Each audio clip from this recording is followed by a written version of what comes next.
This podcast is brought to you by Knowledge at Wharton.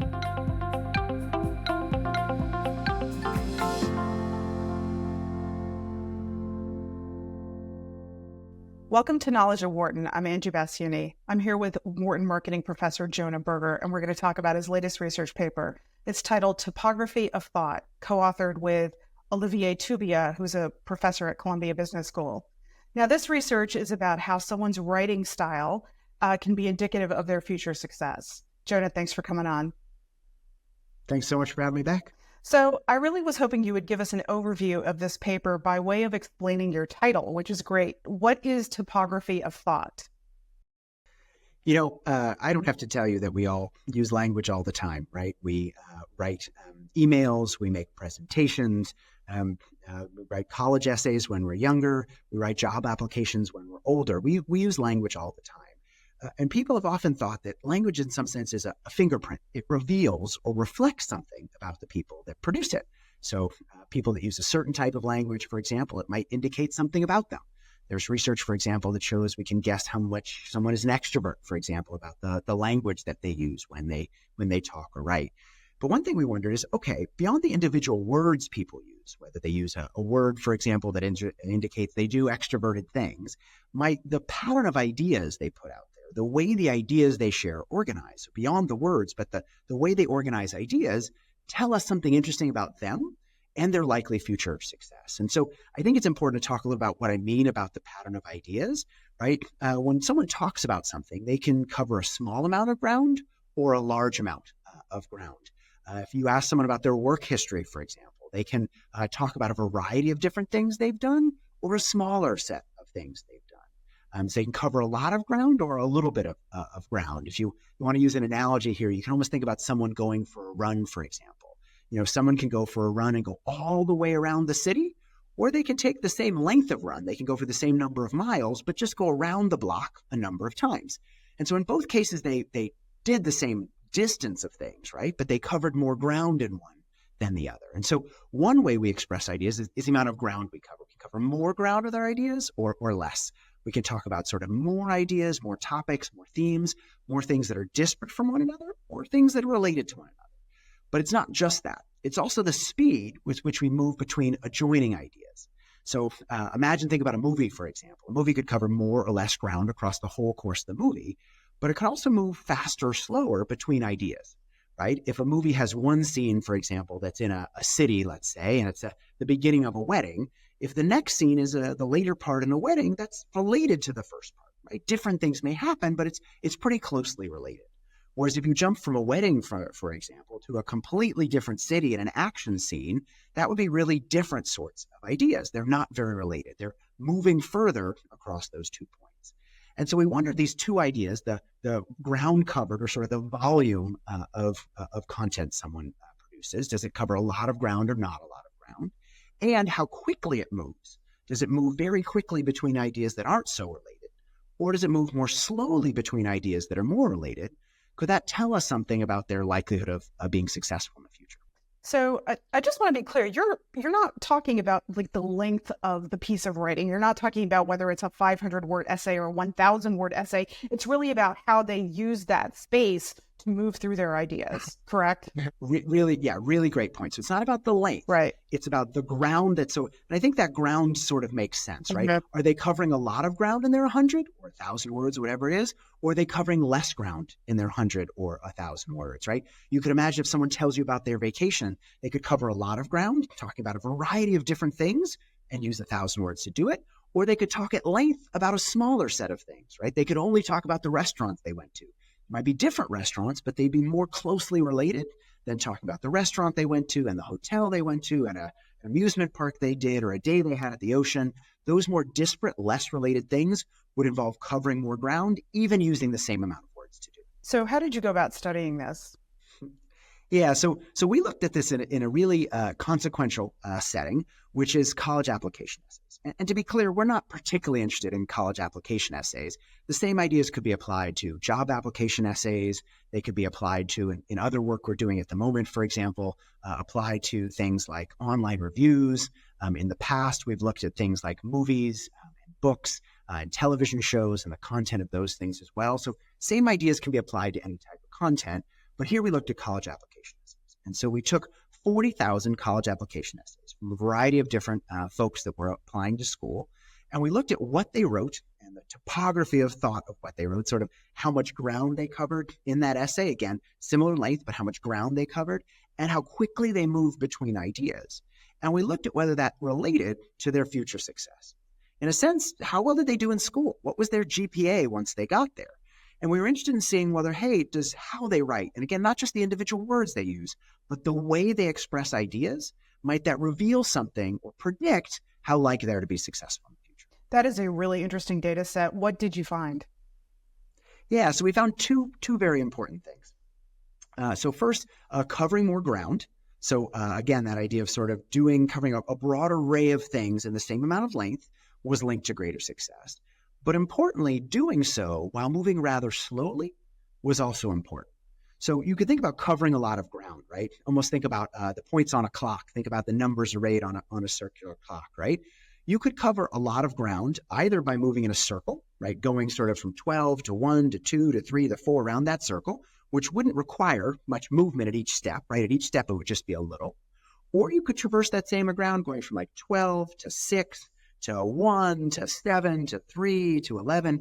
And again, you'd cover the same amount of ground. You'd have covered the surface of that regular sort of circular clock, but you'd have taken much more of a longer route between each individual point. And so what we found is that folks that are successful in school are able to blend these two things that might seem mutually exclusive, right? It might seem like covering a lot of ground requires moving really quickly between points to get to a lot of different points. But folks that end up doing well in school figure out a way to cover that ground really efficiently. They're able to do so by moving slowly between these points so they don't have to take a lot of big jumps along the way. I think that's a really important note for anybody who does writing. As an editor, I always tell folks, write until the car runs out of gas, don't get out and push. So it's this idea that your thoughts are more concise and you move from one topic to the other, you cover that ground efficiently. Tell me a little bit about you. In this paper, in this experiment, you controlled for some socioeconomic factors. Can you touch on that a little bit? I think that's important. Yeah, so someone could wonder, okay, so you found that people did well in school, and you found that they wrote a certain way. But is that indicating their thinking, the way they're thinking, right? You're using writing as a way to indicate sort of how they think. Or does it indicate something else, right? Maybe it's just, hey, people who do better on the SAT also have higher grades and also tend to write a certain way. Maybe it's that, hey, people who have parents that are more educated tend to write a certain way and also do better in school. Or maybe people that have parents that are more educated can afford to pay for an essay consultant who helps them write a certain way and also helps them do better in school. And so it's driven by that. And so we controlled for a variety of different things. We controlled for what they wrote about, right? So maybe certain types of people tend to write about certain types of things rather than other types of things. And maybe it's not about, how they write, it's about what they wrote about, the topics or themes that they discuss. Nope, it wasn't that. Maybe it's parents' education. Nope, we controlled for that. Maybe it's SAT score. Nope, we controlled for that. And so what this suggests is that the topography of thought goes beyond things related to just socioeconomic factors or family background. It's not just that people who might have had wealthier families, for example, tend to write a certain way or have application consultants and do better in school because they get tutoring as well. Nope, it really suggests, hey, writing reveals something about the way we think, which can reveal or predict our likelihood of being successful in the future. Let's put this in the business context because there are other really critical forms of writing that we do every day in business, like cover letters, resumes, anything, a press release, communication to the C-suite. How can you take this research and translate it into that context? What I find fascinating about these ideas is, yes, we looked at the case of college application essays in this particular case, but it doesn't have to be only about application essays. These same ideas should apply more broadly to a variety of different sorts of contexts. Whether it's a cover letter that someone writes, whether it's an online review that someone puts together, whether it's the emails they write at the office, all these things provide insight into who people are and what they're likely to do in the future. I think on a previous episode when you had me on, I talked about a paper I loved recently where they can tell whether someone's going to default on a loan or not by the language they use in their application. So sometimes when applying for a loan, you need to write, particularly in these online sort of marketplaces, peer-to-peer loans, You have to write a little bit about why someone should give you money. And you can predict, beyond controlling for all those financial factors, control for those, you can predict how likely someone is to default based on the language they use in their application essay. Or similarly, you can predict whether someone's going to get promoted or fired or leave a job for a better opportunity elsewhere based on the language they use in their email. And so most of this work that I just mentioned is use individual words, but I think what our work suggests is beyond the individual words someone used, you can get insight into who they are, how they think, and how well they're going to do in the future based on the pattern of ideas that they have or their topography of thought. Yeah, the manager gives you an indication of how they're going to do their work. How they move through their written work is an indicative of how they might move through their physical work or their knowledge work. But yeah, one thing we're looking at right now actually is looking at as people learn more, does that change the way their topography of thought looks? I would hope right? so. So obviously, as we gain more knowledge in a given domain, we may talk differently. We may think about ideas differently. And one thought we have is, well, hey, if people who are able to cover a lot of ground really efficiently by moving slowly between points, right, not moving quickly between points, if that's true, wait, how did they get there? Are they naturally that way? Probably not, right? Probably they may have gained more knowledge along the way that allows them to represent their ideas differently. So one thing we're doing right now actually is looking at online forums where people write multiple reviews over time. So someone, for example, might write wine reviews, hundreds of wine reviews over the years from the beginning when they started tasting wine as they've learned more about wine years later. And so we're looking at how do they represent ideas differently as they gain knowledge, and that made that help us understand why people who represent ideas certain ways end up doing better. I would think that as a college professor, you have a little bit of insight into that because you've been able to watch the evolution of the writing of many of your students, I would hope, over time. But listen, I wish I got to see them over a bigger window, right. But yes.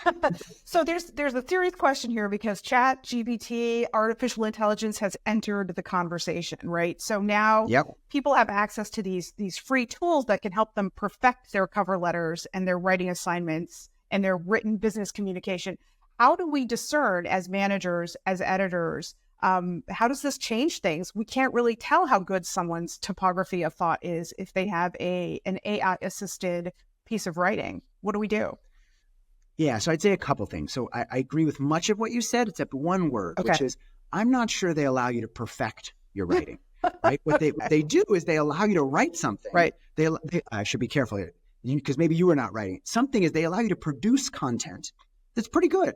Right? You didn't have to write it. You give it a prompt and it produces content that's pretty interesting, right? Does a pretty good job of doing something that might have been difficult for you to use. And to the degree it uses your own content somehow, right? Like you could say, take my CV and use it to put together a cover letter based on my past experiences. So that is based on you, and someone else's might look different to the degree that their CV is different. But I wouldn't say it necessarily perfects anything.